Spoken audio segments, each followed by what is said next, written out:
Rapidinho, eu quero meditar com você num texto da Bíblia.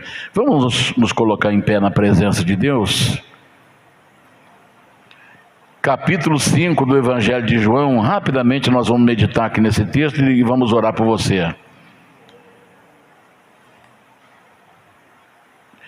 Quando a pessoa está escutando a ministração, o que vai acontecendo com ela? Deus já começa a limpar ela. Está entendendo, irmãos? Você, por que tem que ministrar? Porque já começa a limpeza, começa a limpar todo o lixo. Deus vai tirando, vai limpando a mente da pessoa, vai limpando o coração, vai limpando tudo, de todo o lixo que a pessoa tem. Todo o lixo que o inimigo colocou na vida dela. Então, a ministração é exatamente isso aí. Jesus falou assim, vós já estáis limpo pela palavra que eu vos tenho falado. Tá bom? Então, quando a gente ministra, estamos sendo limpados, estamos sendo purificados. Amém? Capítulo 5 do Evangelho de João. Evangelho de João, capítulo 5. Rapidamente nós vamos meditar nesse texto e depois vamos orar. Capítulo 5 do Evangelho de João, que diz assim: depois disso, havia uma festa entre os judeus, e Jesus subiu a Jerusalém. Ora, em Jerusalém há, próximo à porta das ovelhas, um tanque, chamado em hebreu Betesda, o qual tem 5 alpendre. Nestes jazia grande multidão de enfermos, cegos, coxos, paralíticos, esperando o movimento das águas, porquanto um anjo descia em certo tempo ao tanque e agitava a água, e o primeiro que ali descia depois do movimento da água sarava de qualquer enfermidade que tivesse. E estava ali um homem que havia 38 anos que se achava enfermo. E Jesus, vendo este deitado e sabendo que estava nesse estado havia muito tempo, disse-lhe: queres ficar são? Queres ser curado? Amém? Vamos até aí. Senhor nosso Deus e nosso Pai, te peço em nome do Senhor Jesus, abençoa o teu povo nesta noite, venha trazer milagre, venha trazer a cura, venha trazer a libertação, venha, Senhor, fazer um milagre nesta casa, nesta família, em nome do Senhor Jesus. Cura esse homem, cura essa mulher, cura essa criança, cura esse rapaz, essa moça, venha, Senhor, fazer uma obra milagrosa na família, no casamento, venha fazer uma obra poderosa nesta casa. Eu te peço, meu Deus, em nome do Senhor Jesus, fale conosco, nos abençoe nesta noite, em nome do Senhor Jesus, para todos sempre, amém e amém. Podei vos assentar em nome de Jesus. Se você quiser manter a sua Bíblia aberta aí, pode fazê-lo, que rapidamente nós vamos meditar nesse texto.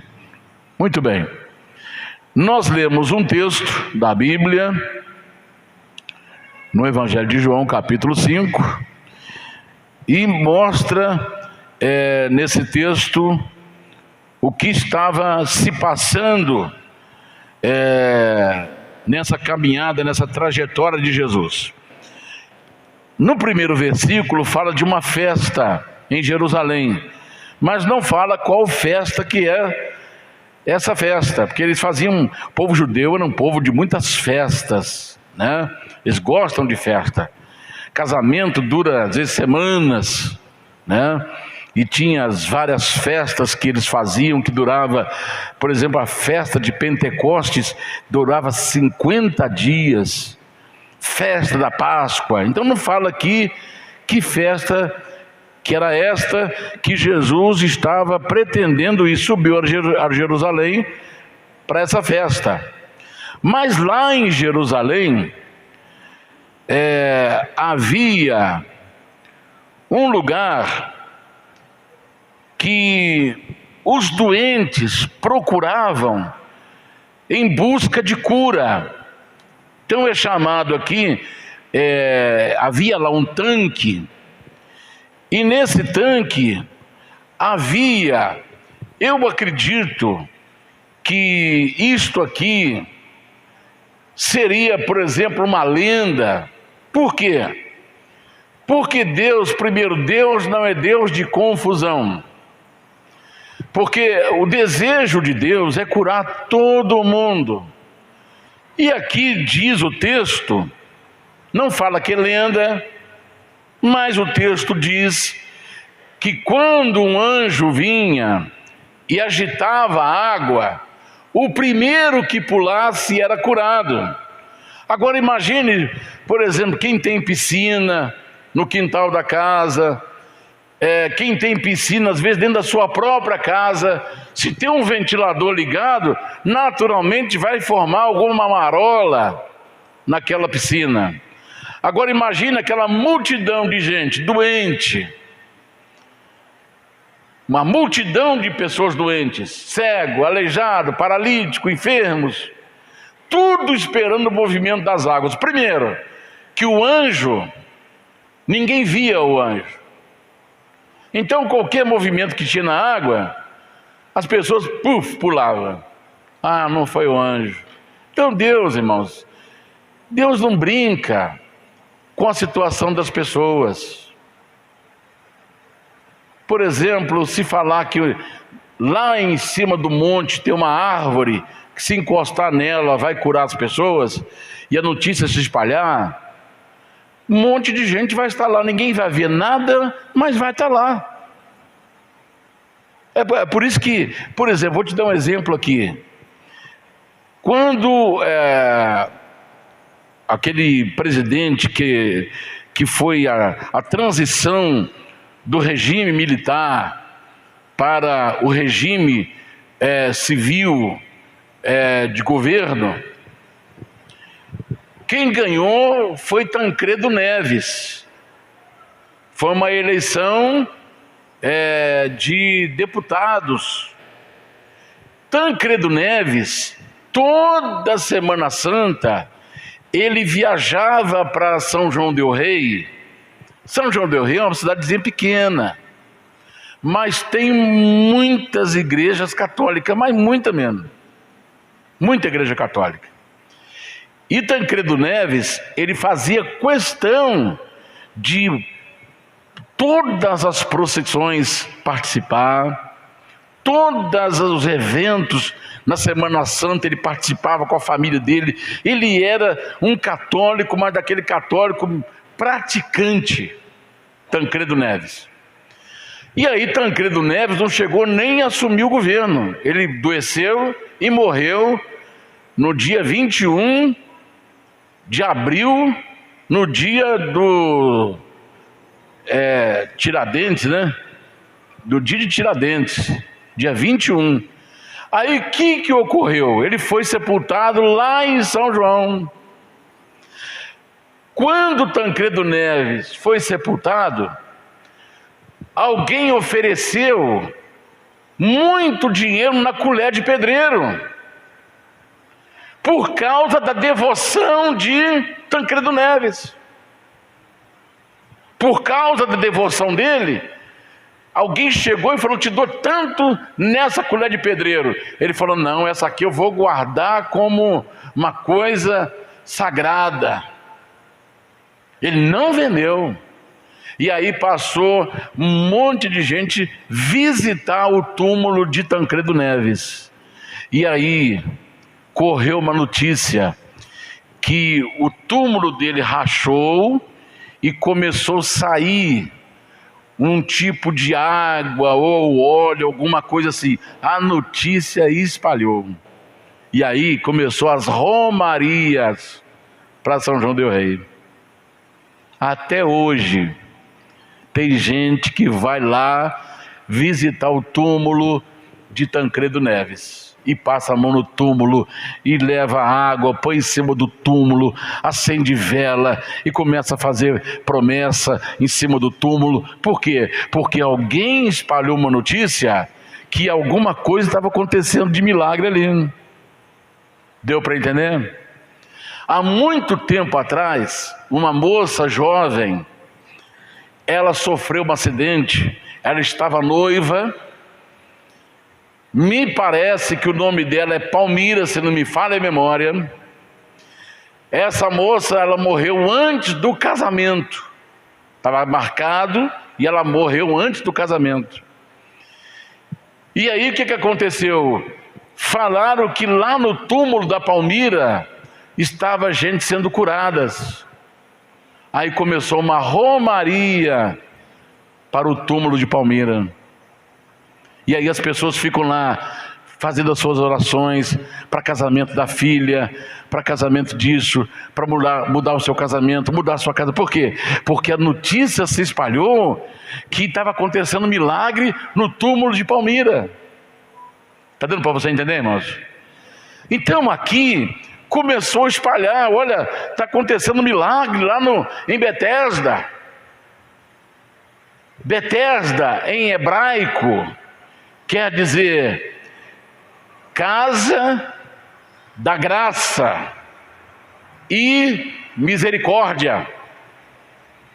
Casa da graça, casa do favor, casa da misericórdia.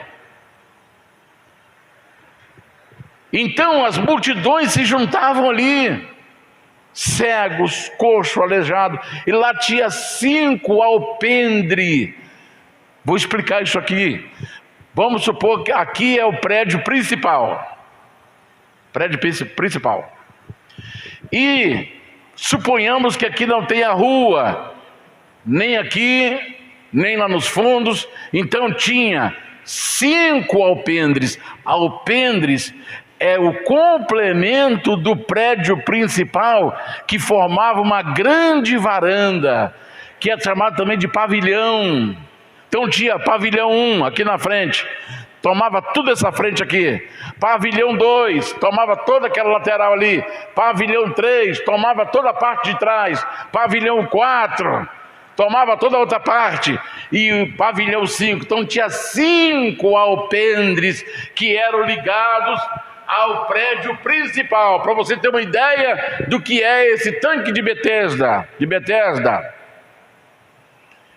Era um lugar, era como um hospital que tinha 5 enormes varandas, como se fossem pavilhões, onde as pessoas ficavam esperando para serem curadas. Vamos pensar num hospital público. Tem aquele lugar onde fica as crianças para ser atendida pelo médico de criança. Aquelas pessoas que ficam no lugar para ser atendida por médicos do coração e vai por aí afora, de acordo com a sua necessidade. Vamos pensar assim. Aí você tem noção do que está acontecendo aqui. Era 5 alpendres ligados no edifício principal. E ali lotado de gente doente. Aí Jesus resolve entrar ali. E aí Jesus vê um monte de gente cego, aleijado, gente com todo tipo de enfermidade, leproso. Talvez o leproso nem podia estar ali, né? Mas até que fosse descoberto a lepra dele, talvez ele estava ali procurando ajuda. Aí Jesus entra lá. Vamos pensar, agora você tem uma noção na sua mente o que é esse pavilhão, que nós poderíamos até tematizar isso aqui nos pavilhões da vida. Nos pavilhões da vida. Jesus entra e vê um homem deitado numa cama, há 38 anos paralítico, e há 38 anos a família leva ele ali para ser curado. Irmãos, imagine uma pessoa 38 anos Vamos analisar aqui, porque nós queremos mostrar para você que Deus é um Deus de amor, de misericórdia, de bondade. Se realmente acontecesse os milagres ali, 38 anos não seria suficiente para aquele homem já ter saído da fila? Eu fui curado, porque eu já estava mais pertinho do tanque. Eu só rolei caída do tanque primeiro, e aí eu entrei primeiro, estou curado. A pessoa só sabia que entrou primeiro quando ele realmente constatava que ele estava curado. Aí tem 38 anos que ele está ali. Preste atenção agora. Aí Jesus chega, se aproxima dele e fala assim: queres ficar são? Ele não falou o que quer, ou o que queria. Vamos ver a resposta dele? Vamos ver a resposta dele. Quer ficar são? O enfermo respondeu: Senhor, não tenho homem algum que, quando a água é agitada, me coloque no tanque. Não tem ninguém para me ajudar. Então aqui, ele já começa a culpar as pessoas por ele estar ali há muito tempo. Não tem ninguém que está ligando para mim. Não tem ninguém que está se preocupando com a minha doença. Não tem homem algum que me pegue e coloca no tanque quando a água é agitada. Você vê como é que o estado psicológico, mental, emocional do homem estava?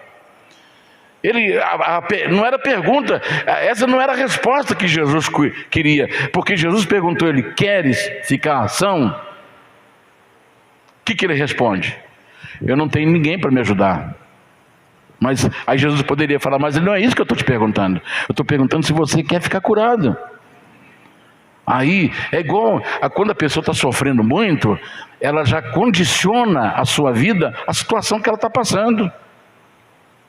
Eu não consigo fazer isso, eu não consigo ficar boa, eu não consigo ficar curado, eu não consigo parar de tomar remédio, eu não consigo.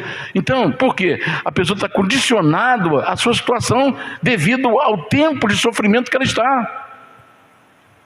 Queres ficar são? Não tem homem nenhum que se compadece de mim. Aí já começa a colocar a culpa em pessoas que não estão ajudando ele. Talvez você até conhece alguém, né? Que quando você pergunta: não tem ninguém, eu que tenho que pegar essa casa aqui, limpar, não tem, olha lá, aquele lá está vendo televisão, aquele outro está vendo isso, aquela está vendo isso, ninguém me ajuda, eu sozinho nessa casa que faço tudo. Tem alguém assim? Você conhece alguém assim? Era a situação do paralítico aqui. Quer ficar são? Senhor, não tem ninguém que me ajuda. Não tem ninguém que me ponha na água quando ela é agitada. Aí começa: quando eu morrer, vocês vão ver. Não é assim? Você conhece alguém assim? Quando eu morrer, vocês vão ver a falta que eu vou fazer. Não era essa a resposta que Jesus queria. Queres ficar curado? Senhor, não tem ninguém que me ponha na água. Aí vamos lá.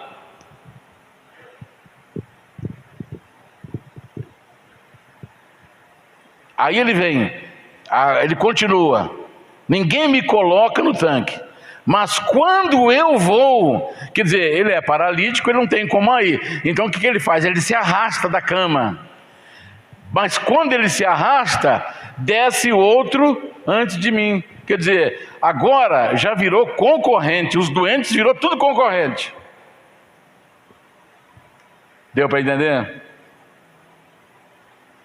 Às vezes a gente tira os olhos da cura, do milagre, porque nós estamos olhando para as pessoas que não faz isso, que não faz aquilo. Pega você e faz, irmão. Deus nos criou com capacidade para reagir. Deus criou a natureza com capacidade de reação. Às vezes, hoje já está acabando aí o tempo de verão, daqui a pouco a temporada de chuva acaba, e aí os matos que estão verdinhos hoje, lá para o mês de junho, julho, está seco, qualquer faísca de fogo, centelha, queima tudo. Aí você vê queimado daqui, você passa nas estradas, o pasto está queimando, aí queima aquilo, às vezes 2, 3 dias queimando. Aí quando você queimou aquilo tudo, passa 2 semanas, você volta lá, está tudo brotando outra vez. Por quê? Deus criou tudo com capacidade de regeneração. Deus criou tudo com capacidade de reação. Então, quando alguém não reage, alguma coisa está errada. Porque Deus colocou em nós um aparelho chamado imunológico, que ele combate tudo quanto é tipo de doença no nosso corpo. Mas às vezes nós confiamos mais no medicamento do que na capacidade que o nosso corpo tem de reação. Por isso que nós estamos vivendo num mundo de doentes, porque nós somos criados do pó da terra. Quando você sai para a roça, que choveu, você sente aquele cheirinho de terra molhada. Que cheirinho bom, que coisa boa. Mas por quê? Porque nós fomos formados da terra. O que tem de mineral na terra tem no nosso corpo. Na terra tem ferro, o nosso corpo tem ferro.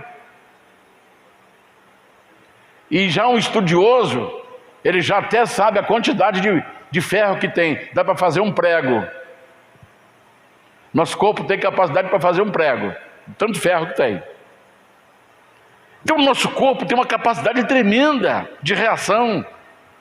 Mas por quê? Por que às vezes não reage? Porque nós estamos esperando o outro reagir pela gente. E aí nós ficamos sem... Está dando para você entender?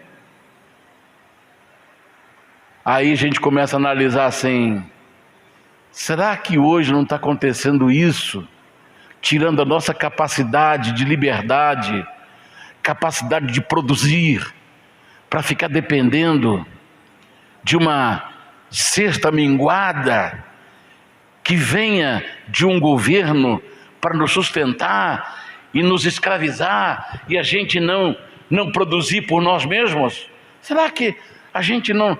Será que Satanás não está tentando tirar essa capacidade humana de produzir, de criatividade, de desenvolvimento, para ficar na dependência de A, B e C? Será? Eu acho que deveríamos pensar nisso aí. Esse texto nos leva a meditar nisso aí. Senhor, eu quero ser curado, mas não tem ninguém que me leva lá.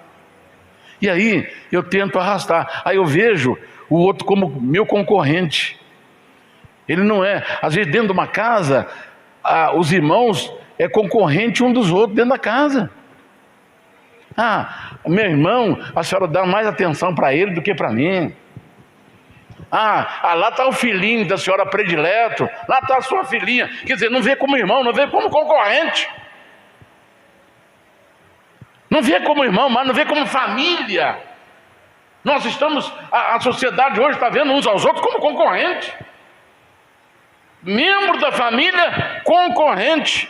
Por quê? Não, aquele fulano lá mora numa casa melhor, e eu aqui, eu estou aqui, e ninguém liga para mim. Está dando para você entender?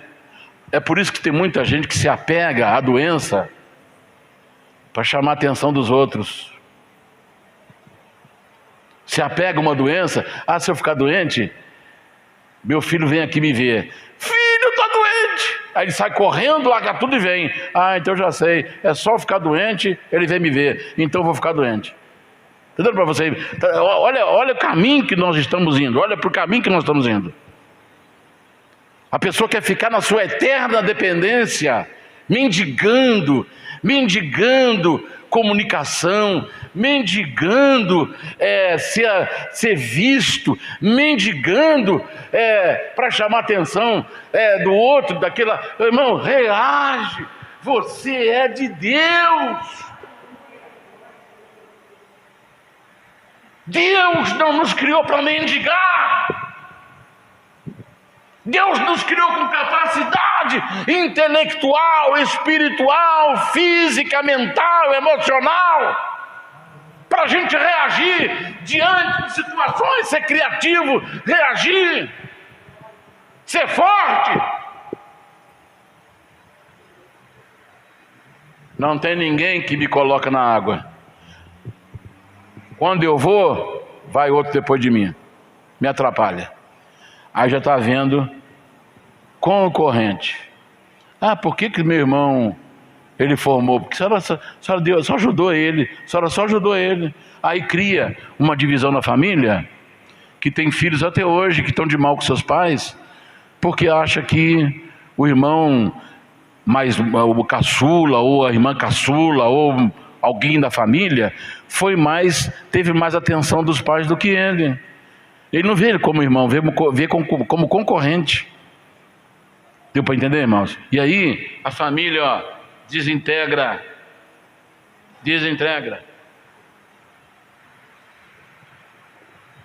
Aí Jesus viu que a situação dele estava precária.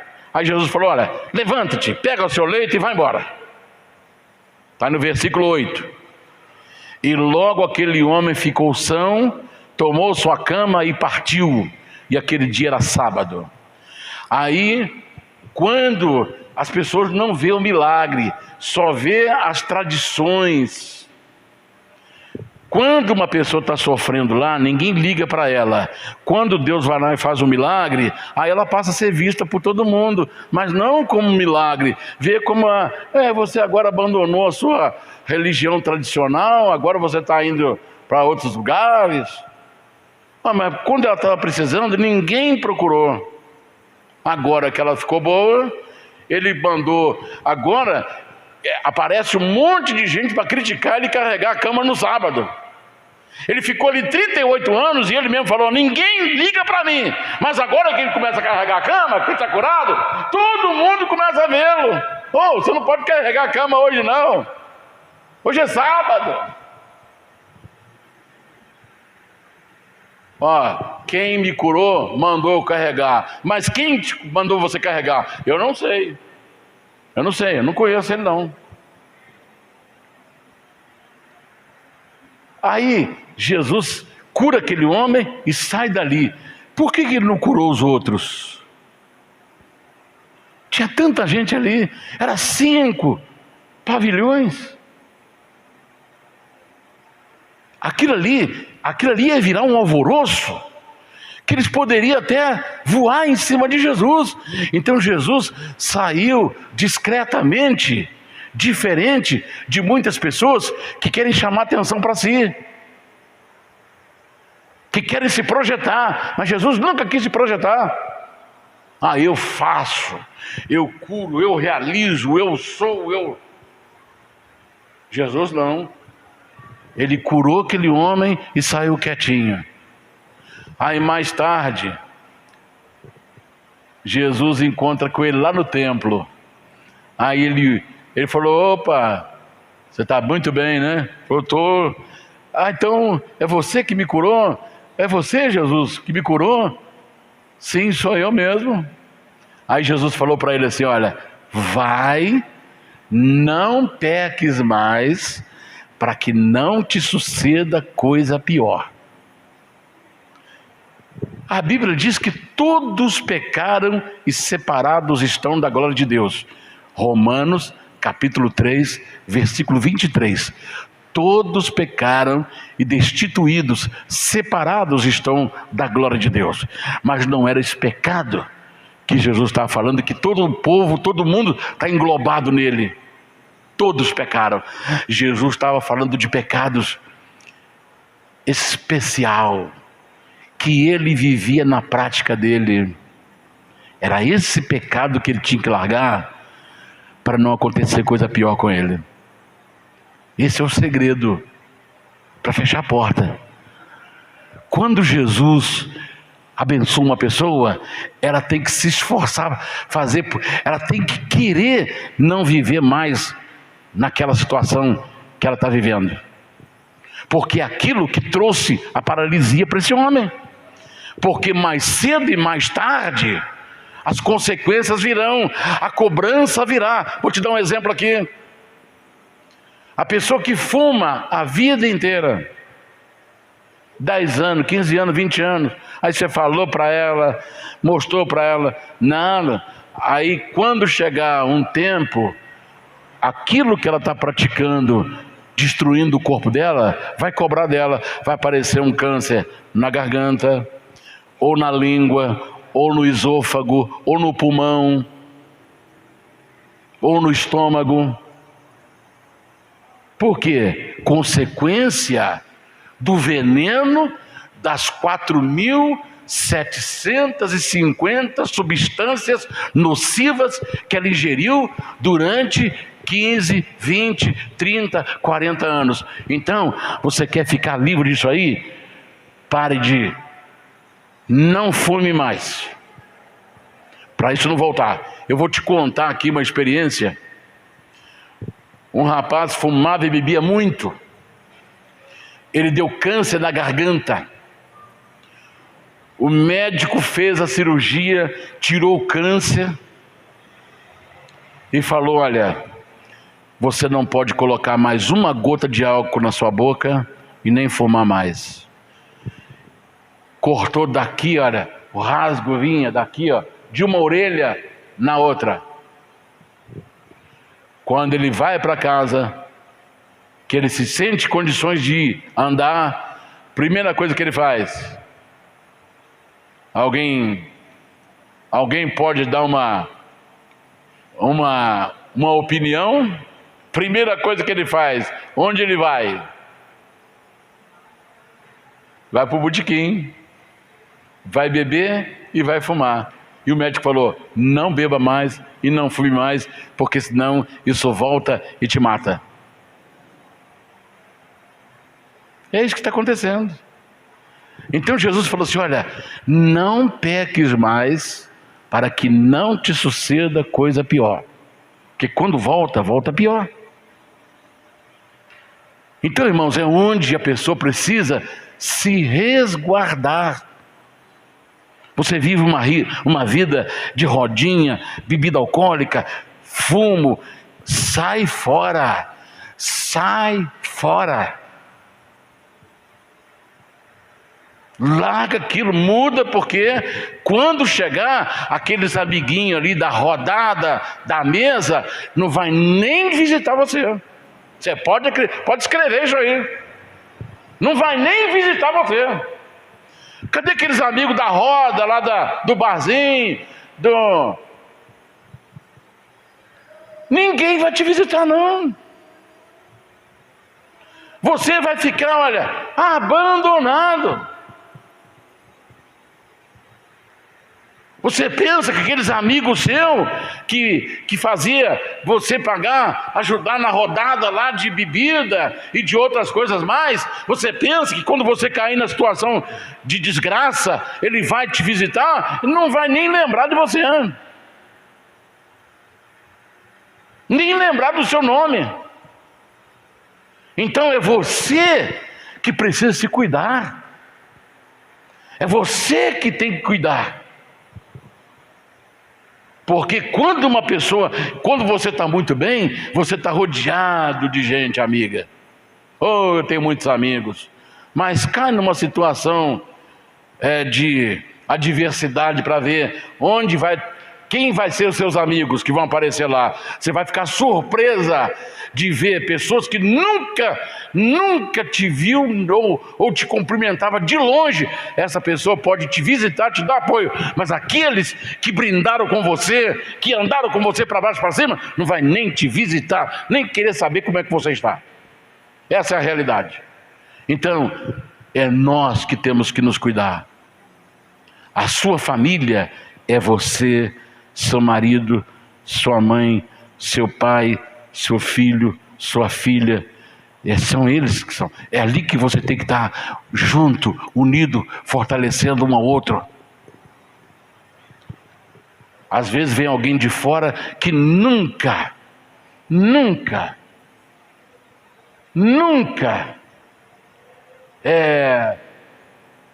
teve com você, nunca soube da situação sua. Ele chega, começa a participar e joga sua filha contra você. Eu não quero ficar com você não, porque sua mãe não foi com a minha cara não. Não, eu gosto de você, eu vou convencê-la e tal. Não, eu não vou não. Se você quiser, você vem comigo, porque na sua casa eu não vou mais não. A gente namora na rua, aí pronto. Aí começa a menina a chegar fora de hora em casa, e a mãe faz vista grossa, porque não quer confronto com a filha, ou não quer confronto com o adolescente. Aí deixa fazer, quando acorda, ele já está enfiado nas drogas, na prostituição, e sabe-se lá mais o quê. Então, irmãos, Jesus fala para o paralítico: olha, não peques mais. Aquilo que você está fazendo, pare de fazer, porque senão a coisa vai piorar para você.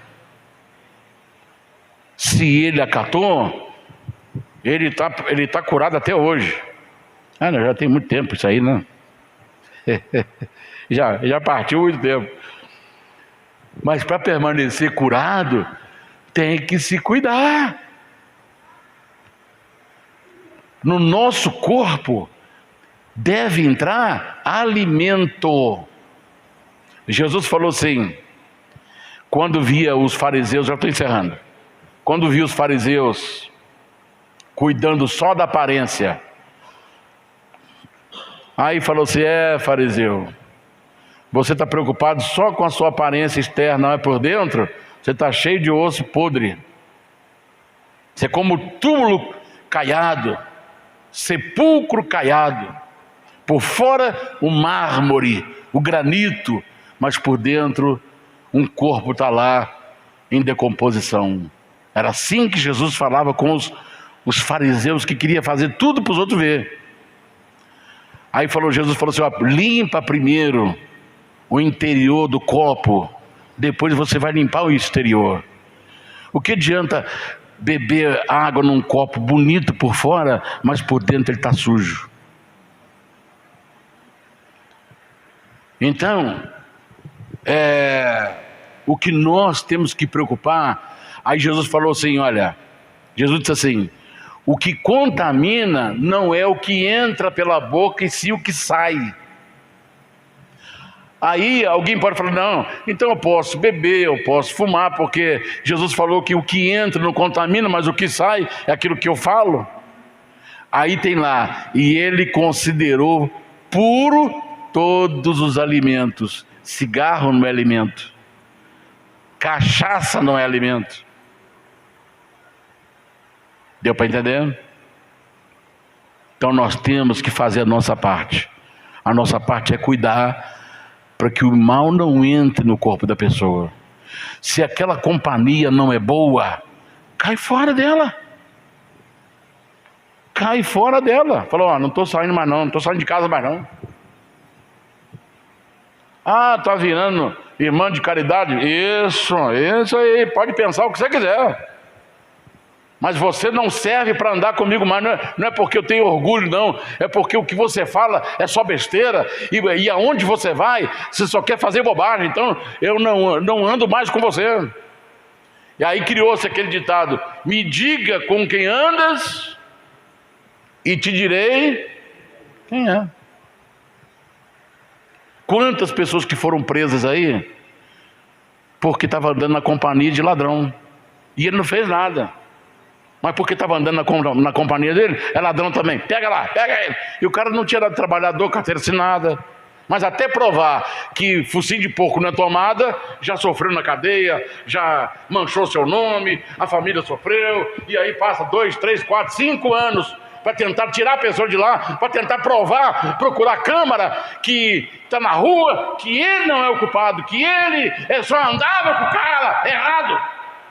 Aí a pessoa fala, eu estava com a companhia errada, na hora errada, no lugar errado. Amém, irmãos? Eu paro por aqui. Que Deus te abençoe. Que você possa guardar no seu coração. Não tem, eu falo para os jovens que estão aqui, não tem ninguém melhor do que o seu pai, do que a sua mãe. Não tem ninguém melhor. Ah, mas o tiozão lá, aquele amigão meu, colega meu, lá do blusão de couro, da calça jeans, aquele gente boa. Não tem ninguém melhor para você do que o seu pai, do que a sua mãe. Escute bem isso que eu estou falando para você, jovem que está aqui, moça e rapaz. Não tem ninguém melhor dentro da sua casa que a sua família, que te criou desde os primeiros dias que você chorou na maternidade e vem cuidando de você. Não tem ninguém melhor do que eles. Aí chega um estranho, toma o lugar do pai e da mãe, ele ouve o estranho, mas não ouve o pai que cuidou dele 15, 16, 17, 18 anos. Isso aqui é duro, né, irmãos? Para um pai e para uma mãe.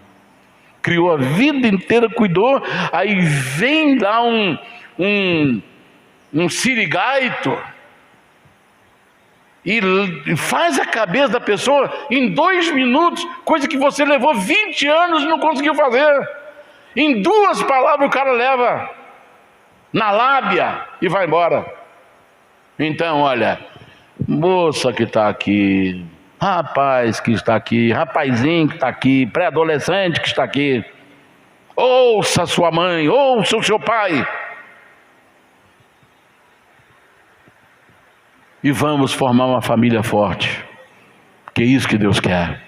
Que Deus te abençoe. Vamos ficar em pé.